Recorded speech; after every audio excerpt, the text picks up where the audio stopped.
Is the data collection, is the data reviewed, or is it like automatically posted? And it's a really quick question, just. Yeah, so basically the way that we're having it set up right now is, in order to make the project sort of scalable, we're gonna have people submitting data into sort of like a sandboxed data set, and then the people who wanna get involved, who have sort of the interest and the time and the skill set, will then go through and sort of validate it before it gets added to the map, and also the data visualizations that are gonna be built as well. Super. More questions? Yeah, my question is for Dan. Yeah. Just wondering if you could speak a little bit about the challenges inherent in ecological Marxist projects, specifically around worker strategy and trade unions, knowing that a kind of workerist or work-based left strategy has always revolved to some extent around increasing levels of consumption and increased demands for a better life, and urgent demands for so many people who are still at such low levels of consumption. Sorry, I didn't mean to cut you off. I was going to ask if we could maybe do two other questions as well. If other people have questions, we can just answer some time.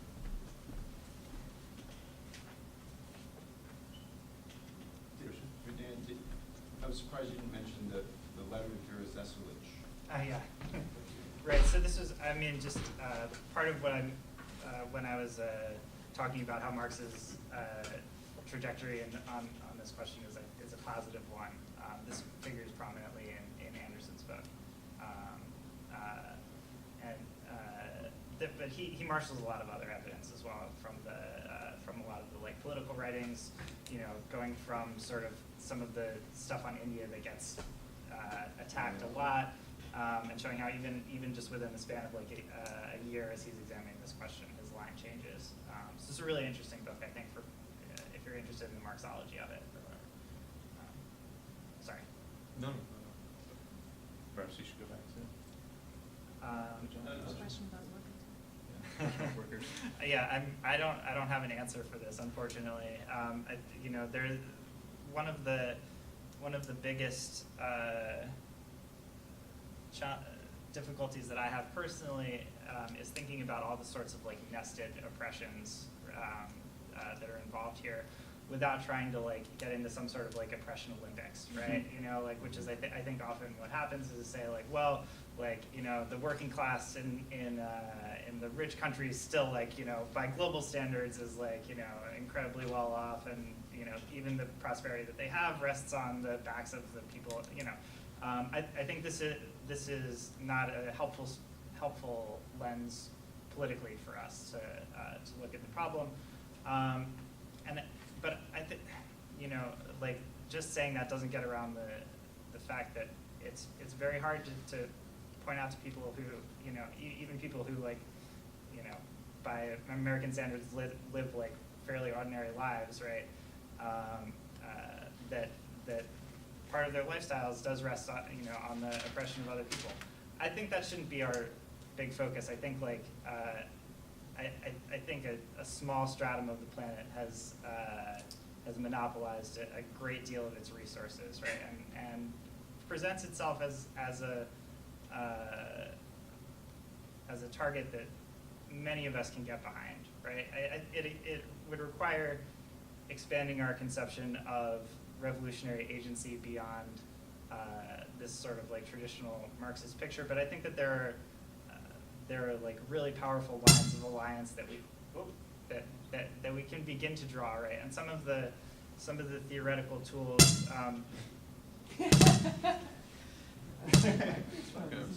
Don't worry, it's just the NSA shit fucking up.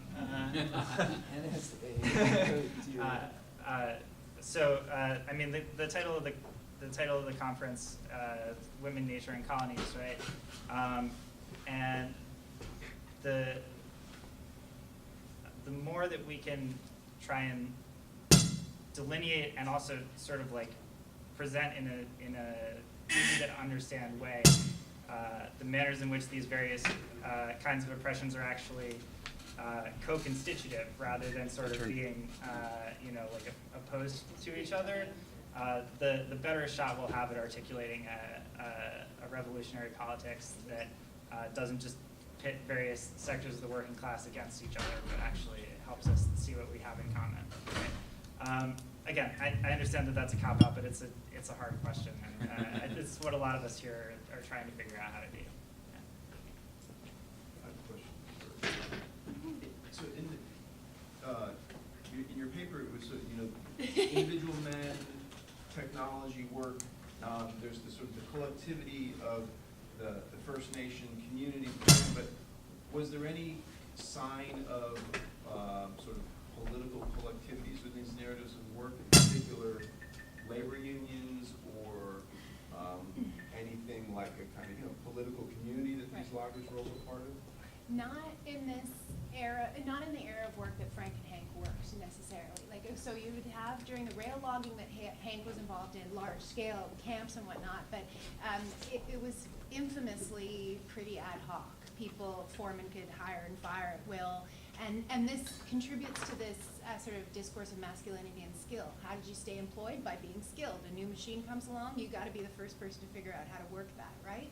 So there wasn't a lot of labor protection, and historically both fishermen and loggers have been incredibly difficult to organize, and there have been a lot of sort of disincentives, both technological and from the sort of big sort of timber barons and so on to doing so. So, and this sort of discourse of freedom is woven through it, that the guys would be like, well, you can, originally a hand logging license, you could log anywhere in the province.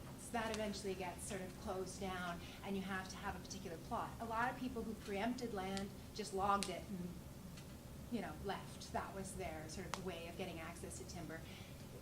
More recently, now we have all of the stumpage rates and softwood lumber disputes and all of these things that indicate the sort of price of timber. But for the longest time in BC, there really was some truth to the skill thing. You had to be able to work the horse or work the bull or work the train or work the thing in order to extract the logs, right? Whereas a forest was not a field.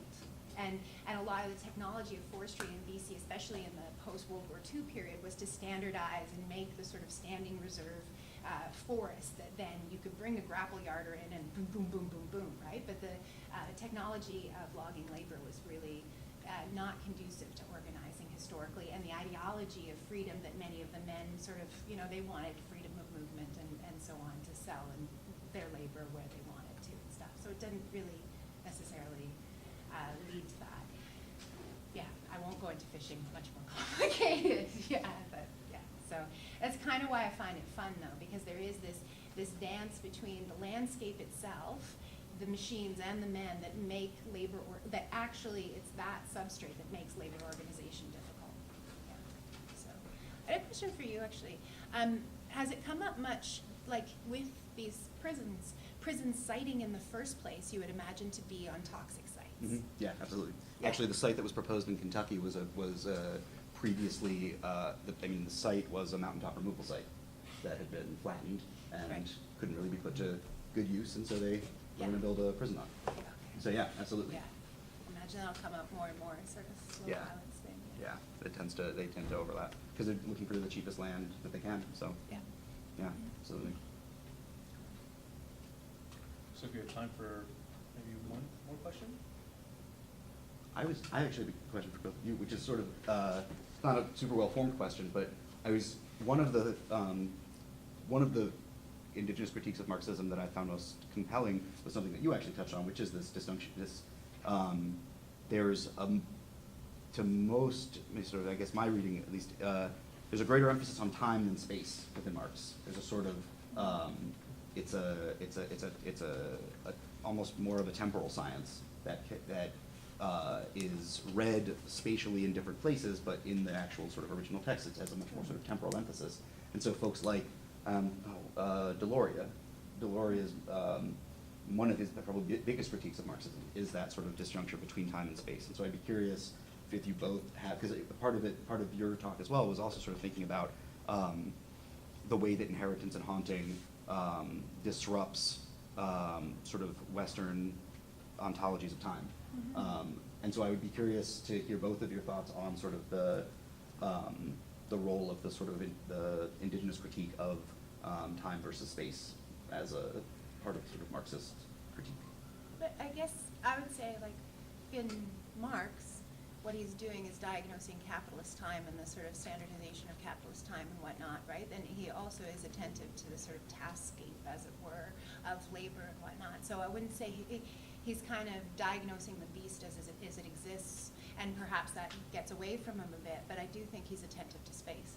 So I wouldn't say sure. it's It's not necessary, all or nothing. yeah, but, definitely. That's but true. yeah, I don't know. Yeah, what no, I mean, I was gonna say basically the same thing, which is, it's you know, it's, to use an overused word, it's a dialectical consumption where he's, like, he's looking at how capital is basically the conquering of space by time, right? And he sees certain sorts of possibilities inherent in that process, even if he's not like totally gung-ho for it. But I think that, again, just like if we're gonna be extra critical, right? In the sort of like positive vision that comes out of that, right? There's this like, sort of, we get rid of a lot of the sort of like local particularities in this process, right? Whereas and I think we need to have a conception of local particularities that's maybe a little bit more careful, right? That looks at what's valuable about them in a way that I think indigenous critiques have been really good at highlighting, right? To say like this place is not the same as every other place. It's not something that we can just trade away through wetland credits or whatever, right? Like this is a place with history that has meaning, and think about how to incorporate that idea into a politics that is still at the same time global. That's great. I think that kind of brings us to time. Just so everyone knows, if you're looking to go get food, the only place to do it on campus right now is, well, you can also go this way out. There's a small little plaza where there's a Indian joint. There's a great Korean place called Manam that's right. Yes. That's really close yes, as well. Yes, that's also fairly close, yeah. And then right down here, if you go down this pathway and kind of keep going straight to, it's called the Marketplace, you'll run into a sandwich shop and probably a salad place, I think, and a few other little shops. So thank you to our presenters.